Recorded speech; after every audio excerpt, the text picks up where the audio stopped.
ಲೇಔಟ್ನಲ್ಲಿ ಅಕ್ರಮ ಮನೆಗಳ ತೆರವು ಪ್ರಕರಣಕ್ಕೆ ಸಂಬಂಧಪಟ್ಟಂತೆ ಸಚಿವ ಜಮೀರ್ ಮಾತಾಡಿದ್ದಾರೆ. ಅಂತಿಮ ಹಂತಕ್ಕೆ ಅಕ್ರಮ ನಿವಾಸಿಗಳ ಮನೆ ಕೊಡುವ ಪ್ರಕ್ರಿಯೆ ಬಂದಿದೆ. ಇಂದು ಸಂಜೆ ಒಳಗೆ ಪಟ್ಟಿ ಅಂತಿಮ ಅಂತ ಸಚಿವ ಜಮೀರ್ ಹೇಳಿದ್ದಾರೆ. ದಾಖಲೆಗಳ ಪರಿಶೀಲನೆ ಕಾರ್ಯ ಇನ್ನೂ ನಡೀತಾ ಇದೆ. ಮೊನ್ನೆ ಸ್ಥಳೀಯ ಶಾಸಕ ಕೃಷ್ಣೇ ಬೈರೇಗೌಡ ಕರೆ ಮಾಡಿದ್ರು. ಆಶ್ರಯ ಕಮಿಟಿ ಮೂಲಕ ಪಟ್ಟಿ ಅಂತಿಮ ಮಾಡಬೇಕಿದೆ. ಇಂದು ಸಂಜೆ ಒಳಗೆ ಪಟ್ಟಿ ಅಂತಿಮ ಮಾಡ್ತೀವಿ ಅಂತ ಸಚಿವ ಜಮೀರ್ ಹೇಳಿದ್ದಾರೆ.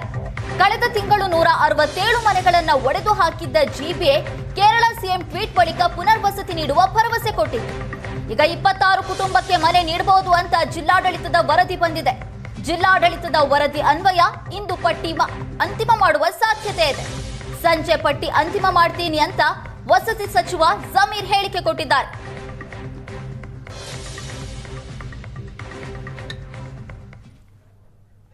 ಕೋಗಿಲು ಲೇಔಟ್ ಅಲ್ಲಿ ಇರ್ತಕ್ಕಂಥ ಯಾರಿಗೂ ಕೂಡ ಮನೆ ಸಿಗಲ್ಲ ಅಂತಕ್ಕಂಥ ಮಾಹಿತಿ ಲಭ್ಯ ಆಗ್ತದೆ. ನಿರಾಶ್ರಿತರು ಯಾರು ಕೂಡ ಡಾಕ್ಯುಮೆಂಟ್ ವೆರಿಫಿಕೇಶನ್ ಮಾಡ್ತಾ ಇದ್ದಾರೆ. ಈಗ ಮೊನ್ನೆ ಕೃಷ್ಣ ಬೈರೇಗೌಡ ಫೋನ್ ಮಾಡಿದ್ರು, ಆ ಆಶ್ರಯ ಕಮಿಟಿಯಲ್ಲಿ ಮಾಡಬೇಕಾಗಿತ್ತು, ಮಾಡಿದ್ದೀವಿ ಬೇಕಂತ. ನಾನು ಹಂಪಿ ಉತ್ಸವ ಇದ್ದಿದ್ದ ಕಾರಣಕ್ಕೆ ನಾನು 5 ದಿನ ಅಲ್ಲಿದ್ದೆ ಹಂಪಿಯಲ್ಲಿ.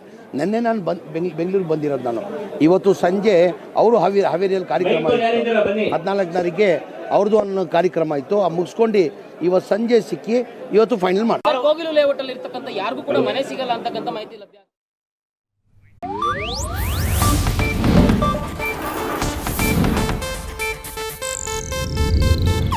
ಇದು ಏಷ್ಯಾನೆಟ್ ನ್ಯೂಸ್ ನೆಟ್ವರ್ಕ್ ಪ್ರಸ್ತುತಿ.